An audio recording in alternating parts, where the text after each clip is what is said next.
Bismillahirrahmanirrahim. Assalamualaikum. Murid-murid sekalian, apa khabar?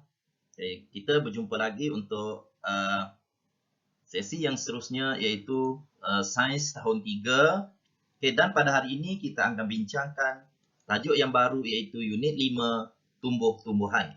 Dalam tajuk Tumbuh-tumbuhan tahun 3 ni kita akan membincangkan bagaimana cara-cara tumbuhan membiak. Baik. Dalam tajuk cara-cara pembiakan tumbuhan ini, ada dua objektif utama yang murid-murid perlu tahu, iaitu yang pertama, memberi contoh tumbuhan bagi setiap cara pembiakan. Kemudian objektif yang kedua ialah menakul kepentingan pembiakan tumbuhan kepada hidupan.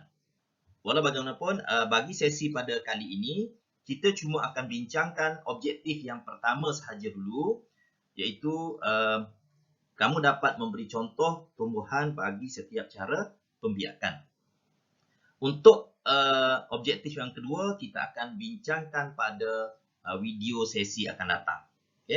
Dan maksudnya video cara-cara pembiakan tumbuhan ini akan ada sambungannya nanti. Baik. Sebelum kita teruskan pembelajaran kita, kamu boleh bersedia dengan buku teks, buku rujukan dan juga alat tulis. Dan kamu boleh buka buku teks muka surat 72. Di situ kamu akan jumpa tajuk cara pembiakan tumbuhan. Baik. Kalau dah bersedia, kita teruskan. Untuk tajuk cara pembiakan tumbuh-tumbuhan ini, yang pertama sekali kamu kena faham apakah maksud pembiakan. Pembiakan ialah proses induk menghasilkan individu baru atau zuriat. Maksudnya pembiakan tumbuhan ini ialah proses yang mana pokok yang induk, pokok asal, pokok ibu akan menghasilkan anak yang baru. Pokok induk akan menghasilkan anak yang baru. Baik. Kenapa pokok induk tu perlu menghasilkan anak yang baru? Sebagaimana kita faham, tumbuhan ini lama-kelamaan bila dia semakin membesar, akhir sekali dia menjadi tua dan pokok tu akan mati. Jadi, apabila pokok itu mati dan kalau tidak ada penggantinya, maka tumbuhan itu akan pupus. Jadi, untuk mengelakkan tumbuhan itu pupus, maka dia perlu menghasilkan anak yang baru. Supaya sentiasa ada generasi-generasi yang baru. Baik. Jadi hari ini kita nak bincangkan bagaimana cara-cara tumbuhan itu membiak ataupun bagaimana cara-cara tumbuhan itu menghasilkan anak yang baru. Baik. Sebenarnya tumbuhan ini membiak dengan berbagai-bagai cara. Dalam perbincangan kali ini, kita akan bincangkan pada asasnya tumbuhan membiak melalui enam cara. Jadi kita akan tengok apakah 6 cara tersebut. Kalau kamu dah bersedia, boleh kita teruskan ya. Baik. Cara pembiakan tumbuhan yang pertama iaitu melalui biji benih. Biasanya pokok-pokok yang menghasilkan buah akan menghasilkan biji benih. Dan biji benih yang terhasil, kalau kita tanam biji benih tersebut, dia akan tumbuh anak yang baru. Selain daripada cili dan betik, boleh tak kamu berikan contoh lain tumbuhan yang membiak melalui biji benih?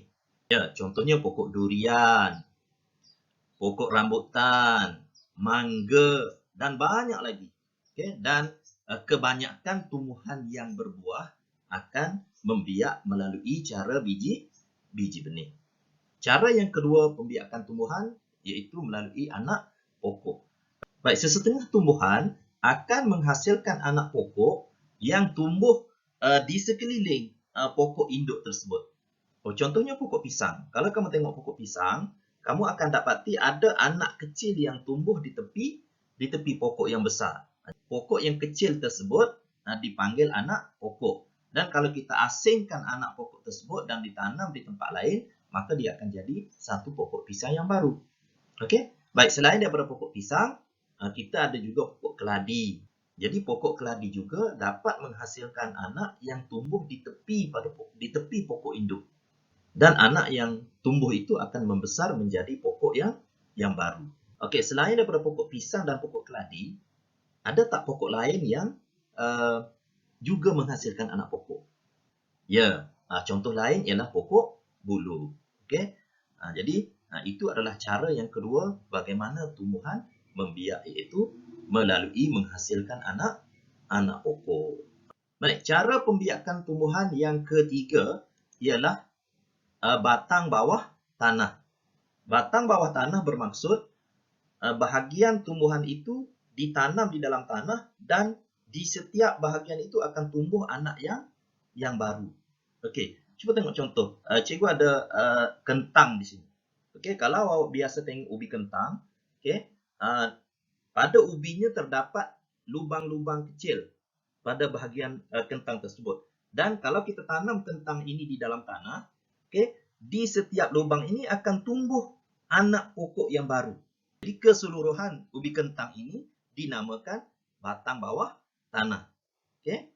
Baik, contoh lain kunyit. Okey, kamu biasa tengok kunyit kan? Okey, kunyit ini, okey, kalau kita tanam dalam tanah, dia akan tumbuh tunas-tunas yang baru. Okey, di sini akan tumbuh satu anak pokok yang baru. Di sini akan tumbuh satu anak pokok yang baru. Ya, jadi keseluruhan kunyit ini dipanggil batang bawah tanah. Okey, jadi kalau kamu nak tanam kunyit, kamu tanam terus kesemuanya dan dia akan tumbuh beberapa pokok yang baru.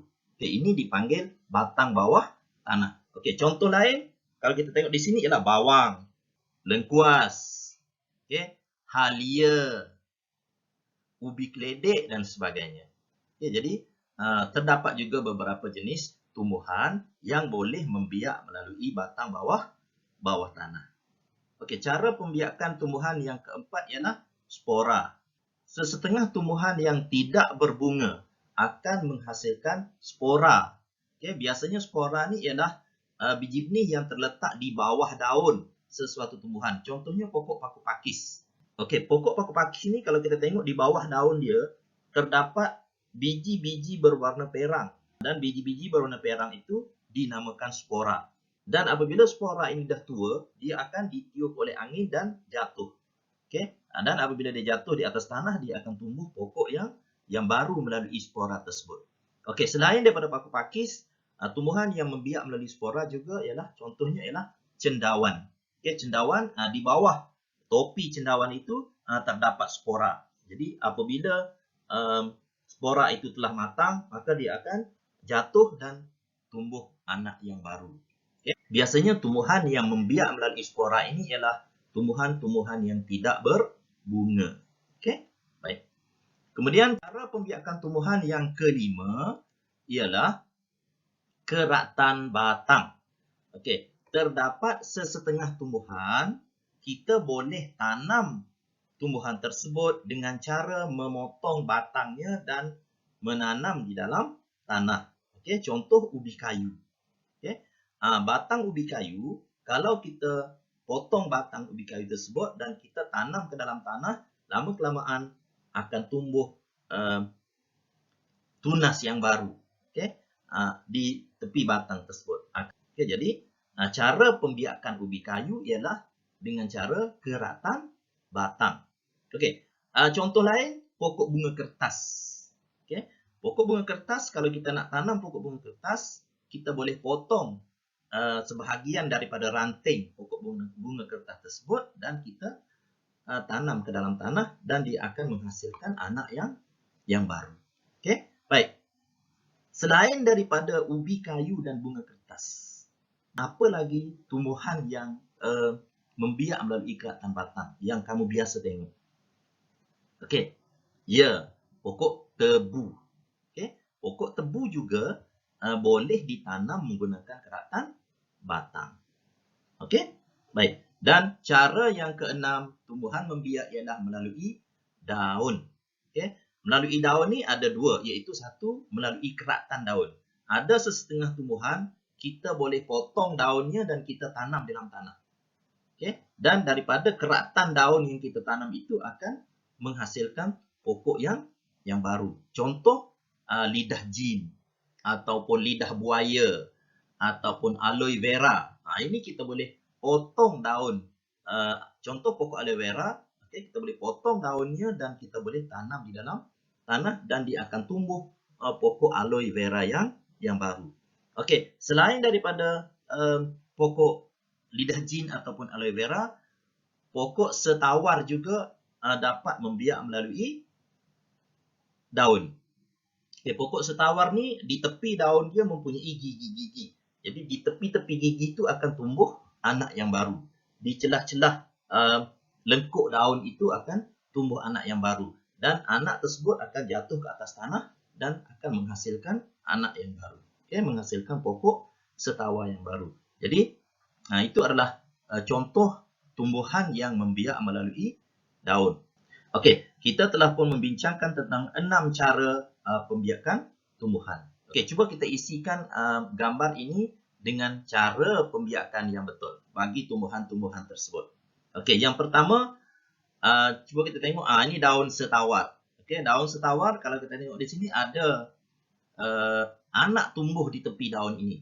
Maka apakah cara pembiakan bagi pokok setawar? Ya, melalui daun. Kemudian kita pergi kepada gambar yang kedua. Cuba tengok di sini. Ni ada pokok ni menghasilkan satu anak yang baru di tepi. Jadi apakah cara pembiakan tumbuhan ini? Ya, anak pokok.